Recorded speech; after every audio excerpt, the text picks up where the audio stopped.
Hello everyone, welcome back to the civil point IAS institute. आज हम चर्चा करने जा रहे हैं बिपरजॉय चक्रवात के ऊपर, जिसमें हम अध्ययन करेंगे कि चक्रवात क्या होता है, साथ ही में उष्णकटिबंधीय चक्रवात की आवश्यक दशाएं किस प्रकार से होती हैं, हम उन पर भी चर्चा करेंगे। और आज के समय में जो बिपरजॉय चक्रवात है उसने उष्णकटिबंधीय चक्रवात को बहुत ज़्यादा भयानक रूप ले लिया है, जिसमें गुजरात, राजस्थान के तटीय क्षेत्र को, साथ में आसपास के एरिया को बाढ़ से ग्रसित कर दिया है। तो हम उन सभी बातों पर आज चर्चा करेंगे। साथ ही में सबसे पहले हम ये समझेंगे कि आखिर में चक्रवात होते क्या हैं।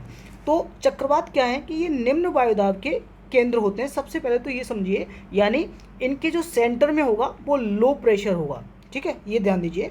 उसके चारों ओर सम वायुदाब रेखाएं विस्तृत होती हैं। इसका मतलब क्या है कि ये इस प्रकार से जितनी भी रेखाएं होंगी, आप ये देख रहे होंगे, तो ये सम वायुदाब रेखाएं। इसका मतलब क्या है कि इस पॉइंट पर भी इसका समान दाब है। जैसे मान लो 1010 MB है, यहाँ पर भी 1010 MB है, और यहाँ पर भी 1010 MB है, ठीक है, और यहाँ पर भी 1010 MB है। तो ये जितने भी चारों पॉइंट से हमने एक रेखा खींची है समान दाब वाली, तो इसलिए हम बोलते हैं इसको समदाब वायुदाब रेखाएं। और ये सबसे बड़ी बात है कि जैसे जैसे ये केंद्र से बाहर की ओर जाएंगे वहाँ दाब बढ़ता चला जाएगा। इसका मतलब क्या है कि ये जो केंद्र है इसमें 990 MB है कि समदाब रेखाएं हैं, जबकि ऊपर जो है वो कितनी है, इससे बाहर केंद्र की ओर जो है वो कितनी है, 1020 MB के। इसका मतलब क्या है कि यहाँ पर जो है हाई प्रेशर डेवलप हो गया है, और जबकि यहाँ लो प्रेशर है। और हमें यह पता है कि हवाएं जो हैं वो सारी हाई प्रेशर से लो प्रेशर की ओर चलती हैं। साथ ही में हमें यह भी पता है कि जब हाई प्रेशर से लो प्रेशर की ओर चलेंगी तो ये समदाब रेखाओं को पार करते हुए एक केंद्र की ओर एक बल लगेगा, जिसे हम बोलेंगे दाब प्रवणता बल। क्या बोलेंगे? प्रेशर ग्रेडिएंट फोर्स, यानी दाब प्रवणता बल। और इसको संतुलित करने के लिए बाहर की ओर एक फोर्स लग जाएगा, जिसे हम बोलेंगे क्या, सेंट्रीफ्यूगल फोर्स, ठीक है। तो ये आप थोड़ा सा ध्यान में रखिए। अब आते हैं हम वायुदाब प्रवणता बल पे। तो वायुदाब प्रवणता बल समदाब रेखाओं के समकोण पर होता है, यानी ये जिस प्रकार से चल रही हैं तो ये समकोण पे, यानी 90 डिग्री पर ये जो फोर्स होता है इसे हम बोलते हैं क्या, PGF, यानी प्रेशर ग्रेडियंट फोर्स, ठीक है, ये ध्यान दीजिएगा। साथ ही में ये भी याद रखिए कि ये जो चक्रवात हैं, यानी ये पृथ्वी है और इस पृथ्वी के 0 डिग्री दो बराबर भागों में बांट रही है, जिसे हम विषुवत रेखा कह रहे हैं। तो विषुवत रेखा से ऊपर वाला क्षेत्र नदन हेमिस्फीयर यानी उत्तरी गोलार्ध कहलाता है, और नीचे वाला क्षेत्र दक्षिणी गोलार्ध कहलाता है, सदर्न हेमिस्फीयर कहलाता है। तो चक्रवात जितने भी हैं उनकी जो दशाएं हैं, उनकी जो दिशा है वो उत्तरी गोलार्ध में प्रतिचक्रवाती दशाएं होती हैं। इसका मतलब क्या है, इस प्रकार से मैं ये वीडियो आपको दिखा रहा हूँ, ये आप देख लीजिए एक बार किस प्रकार से होती है, ठीक है। तो इस प्रकार से ये होती है, ये देखिए, ये जो है वो इस प्रकार से, यानी आप देखेंगे तो ये इस प्रकार से ये होती हैं, है ना, ठीक है। तो ये प्रतिचक्रवाती दशाएं उत्पन्न होती हैं, जबकि दक्षिणी गोलार्ध में ये चक्रवाती दशाएं उत्पन्न करती हैं। यानी यहाँ जैसे जैसे लो प्रेशर बढ़ेगा तो ये प्रतिचक्रवाती दशाएं होंगी उत्तरी गोलार्ध में, और जबकि दक्षिण में कैसी होंगी, चक्रवाती दशाएं उत्पन्न होंगी, ठीक है। तो ये ध्यान दीजिए। उसके बाद उष्णकटिबंधीय चक्रवात क्या होते हैं, हम उन पर चर्चा करने जा रहे हैं, और उसकी उत्पत्ति की आवश्यक दशाएं क्या होती हैं। तो सबसे पहली बात तो है कि उष्णकटिबंधीय क्षेत्र है, तो आप जानते हैं कि जो हमारी ये पृथ्वी है ये 0 डिग्री है, जिसे हम विषुवत रेखा कहते हैं, और इससे ऊपर 23.5 डिग्री तक, यानी 23.5 डिग्री उत्तरी अक्षांश और 23.5 डिग्री जो है वो दक्षिणी अक्षांश, इन दोनों के मध्य को हम बोलते हैं उष्णकटिबंधीय क्षेत्र। उष्ण का मतलब बहुत ज़्यादा गर्म, जिसमें तापमान जो है वो लंबवत यहाँ पर प्राप्त होता है, इसलिए हम उष्ण शब्द बोलते हैं इसको। तो ये कटिबंध जो है उष्ण बहुत ज़्यादा है, तो उष्ण कटिबंधीय चक्रवात कहलाते हैं। अब ये चक्रवात यानी यहाँ पर एंटी साइक्लोन दशाएं उत्पन्न हो रही है, यानी इस प्रकार से दशाएं उत्पन्न हो रही हैं। तो ये क्या होते हैं कि उष्णकटिबंधीय चक्रवात जो कर्क रेखा और मकर रेखा के मध्य पाए जाते हैं, यानी 23.5 डिग्री नॉर्थ और 23.5 डिग्री दक्षिण में पाए जाते हैं। साथ में उष्णकटिबंधीय चक्रवात के लिए क्या है कि इसके जो केंद्र भाग है वहाँ आरोही वायु का तापमान आसपास की वायु से अधिक होना चाहिए, यानी जो वायु यहाँ केंद्र की ओर आ रही हैं उसका तापमान अधिक होना चाहिए। आप ये देख लीजिए, ये देखिए, तो ये केंद्र की ओर आ रही है सारी हवाएं। तो इस प्रकार से ये जो वायु हैं इनका केंद्र की ओर हवाएं वो तापमान अधिक होता है, जबकि बाहर की ओर तापमान कम होता है। तभी तो वहाँ हाई प्रेशर होगा और यहाँ लो प्रेशर होगा। ठीक है, साथ ही में आर्द्रता की मात्रा अधिक होनी चाहिए। ध्यान दीजिए कि इसमें जो चक्रवात की बनने के लिए आवश्यक दशाएं क्या है कि आर्द्रता की मात्रा अधिक होनी चाहिए, जिससे संघनन की गुप्त ऊष्मा का प्रयोग चक्रवात के लिए ऊर्जा का मुख्य स्रोत के रूप में प्राप्त होता है। यानी अब यहाँ पर आर्द्रता अधिक होगी तो वहाँ लेटेंट हीट निकलेगी, गुप्त ऊष्मा निकलेगी, जो चक्रवात की एक ऊर्जा का कारण भी बनेगा। और बिपरजॉय चक्रवात जो आज लैंडफॉल हुआ था जो गुजरात और राजस्थान क्षेत्र में, उसका कारण ही था क्योंकि अरब सागर में इसने बहुत ज़्यादा आर्द्रता को समाहित किया था। ठीक है, साथ ही में हम ये देखेंगे कि उष्णकटिबंधीय चक्रवात के लिए सबसे इंपॉर्टेंट क्या है कि महासागर की सतही जल का तापमान अधिक प्राप्त हो रहा है। यानी सबसे बड़ी बात क्या है कि वहाँ पर जलीय सतह का होना बहुत ज़्यादा जरूरी है, तभी उष्णकटिबंधीय चक्रवात जो है फॉर्मेशन हो पाएगी। साथ ही में उष्णकटिबंधीय चक्रवात के लिए कोरियोलिस बल का भी पाया जाना होता है, और इसके ट्रॉप यानी क्षोभ सीमा के पास इसके केंद्र के जस्ट अपोजिट यहाँ पर हाई प्रेशर बनना भी बहुत ज़्यादा ज़रूरी है। तो ये उष्णकटिबंधीय चक्रवात की आवश्यक दशाएं होती हैं, ये आप थोड़ा सा ध्यान दीजिए।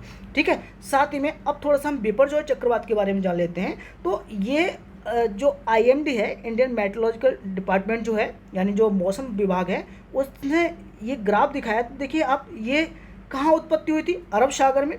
तो ये बिपरजॉय चक्रवात की उत्पत्ति अरब सागर के मध्य पूर्व में हुई, यानी यहाँ से उत्पत्ति हुई, और उसके बाद ये इंटेंसली जो है वो बहुत ज़्यादा हाई एनर्जी यानी गुप्त ऊष्मा को इतना ज़्यादा इसने प्राप्त किया आर्द्रता के द्वारा, जिसकी वजह से ये लगातार मूवमेंट करता रहा। और अब आप देखिए कि यहाँ से इसका मूवमेंट एकदम इस प्रकार से इधर हो गया है। क्यों? क्योंकि यहाँ पर इसने कोरियोलिस फोर्स जो है वो बहुत ज़्यादा लग गया है इसमें। कोरियोलिस फोर्स क्या होता है? जो पृथ्वी के घूर्णन के कारण उत्पन्न होता है, उसे हम कोरियोलिस फोर्स बोलते हैं। ठीक है, वहीं बिपरजॉय जो नामकरण है वो बांग्लादेश द्वारा दिया गया था, ये आप थोड़ा सा ध्यान दीजिए।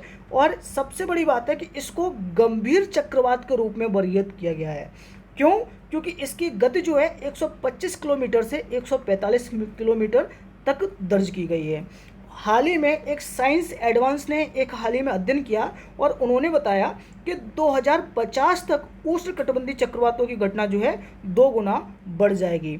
और ये भी अध्ययन करके बताया कि आजकल जो बे ऑफ बंगाल है, यानी बंगाल की खाड़ी की अपेक्षा अरब सागर के महासागर के सतही तापमान जो है बहुत ज़्यादा बढ़ रहा है, जिसके कारण जितने भी अरब सागर में हैं वो बहुत ज़्यादा हाई इंटेंसिटी के साथ, बहुत ही ज़्यादा तीव्रता के साथ चक्रवात उत्पत्ति हो रही है। और उसका मेन रीज़न क्या है? Due to global warming. ठीक है, तो ये ध्यान दीजिएगा, ये मोस्ट इंपॉर्टेंट है। और साथ ही में इसका तापमान जो है अभी तक दशक में एक नई स्टडी आई है, उसमें कहा गया है कि एक दशक में 1.2 डिग्री सेंटीग्रेड से 1.4 डिग्री सेंटीग्रेड तक हो गया है। तो ये भी बहुत बड़ी बात है। उससे पहले अरब सागर में कौन कौन से चक्रवात आए हैं? तौकते चक्रवात आए हैं, निसर्ग चक्रवात आए हैं, क्यार चक्रवात आया है, महाचक्रवात आया है, वायु चक्रवात आया है और हिक्का चक्रवात आए हैं। तो ये थोड़ा सा ध्यान दीजिएगा, ये मोस्ट इंपॉर्टेंट है। और ये सारे के सारे चक्रवात जो हैं वो 2019 से 2023 तक के चक्रवात हैं जो अरब सागर में आए हैं। अब एक चीज़ और ध्यान दीजिए कि हम लोग देख रहे थे कि ये जो बिपरजॉय चक्रवात है वो मोस्टली जो है वो गुजरात में जाकर के टकराएगा या गोवा में जाकर के शिफ्ट हो जाएगा जाकर के। लेकिन इंटेंसली आप देखते हैं कि यहाँ पर 7 से 8 जून के टाइम पे इसमें बहुत ज़्यादा हाई इंटेंसिटी आ गई, बहुत ज़्यादा तीव्रता आ गई। उसका क्या रीज़न था? तो उसमें जब मैंने रिसर्च की तो उसमें मैंने पाया कि बिपरजॉय चक्रवात में सबसे इम्पोर्टेंट चीज़ क्या थी कि 7 से 8 जून के टाइम पे आप देखेंगे तो 7 से 8 जून के टाइम पे ITCZ भी जो है वो इसी तरीके से फ्लो कर रही है। यहाँ पर ITCZ जो है प्रॉपर तरीके से फ्लो कर रही है। तो यहाँ पर लो प्रेशर तो और ज़्यादा बन गया इसका, है ना। जो लो प्रेशर इसका पहले से ही सरफेस टेम्परेचर था, अब वो ITCZ की उपस्थिति होने के कारण और ज़्यादा लो प्रेशर यहाँ क्रिएट हो गया। साथ ही में आप यहाँ पर देखेंगे कि एक और रीज़न है कि जो साउथ वेस्ट मानसून करंट है वो भी यहाँ पर आकर के अट्रैक्शन हो गई कुछ मात्रा में। आप ये कहेंगे कि सर साउथ वेस्ट मानसून जो है वो तो यहाँ पर आ ही नहीं पाई थी, लेकिन यहाँ पर जब लो प्रेशर इतना ज़्यादा बना है तो साउथ वेस्ट मानसून जो है बहुत ज़्यादा यहाँ पर अट्रैक्शन हो गई, जिसकी वजह से गुजरात और राजस्थान वाले क्षेत्र में बहुत ज़्यादा वर्षा का कारण बना। और जितने भी उष्णकटिबंधीय चक्रवात हैं, ये आप ध्यान दीजिएगा, ये मोस्ट इम्पॉर्टेंट है कि जितने भी उष्णकटिबंधीय चक्रवात हैं वो लो प्रेशर यहाँ पर बहुत ज़्यादा डेवलप होता है, लेकिन कहाँ होगा, वो जितने भी महासागर में डेवलप हो जाएगा। कहाँ होगा, महासागर, यानी जितने भी पानी क्षेत्र होगा उसी में डेवलप हो सकता है। स्थल क्षेत्र में इसका विकास नहीं हो सकता। जैसे जैसे ये स्थल की ओर जाएगा वहाँ पर ये क्या होता चला जाएगा, ख़त्म होता चला जाएगा। तो ये आप थोड़ा सा ध्यान दीजिएगा, ये मोस्ट इंपॉर्टेंट चीज़ है की।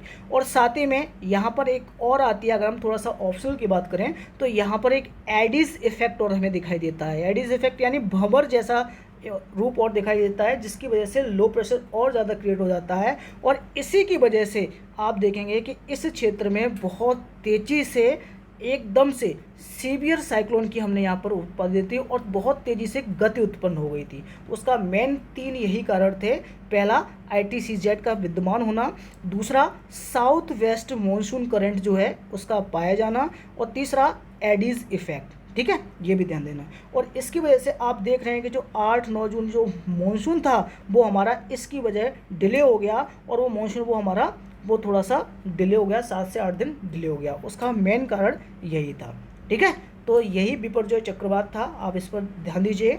और आगे हम नए टॉपिक लाते रहेंगे। आप लोग कमेंट बॉक्स में बताइए कि कौन से नए टॉपिक्स को हम और ज़्यादा बता सकें। ठीक है, तो थैंक यू सो मच। लेकिन उससे पहले आप लोगों को क्या करना है कि सिविल्स पॉइंट IAS चैनल है, इसको लाइक शेयर सब्सक्राइब करिएगा, और कमेंट जरूर करके बताइए कि क्या रीज़न है और क्या क्या क्षेत्र में हम आपको पढ़ा सकते हैं। ठीक है, चलिए, थैंक यू सो मच।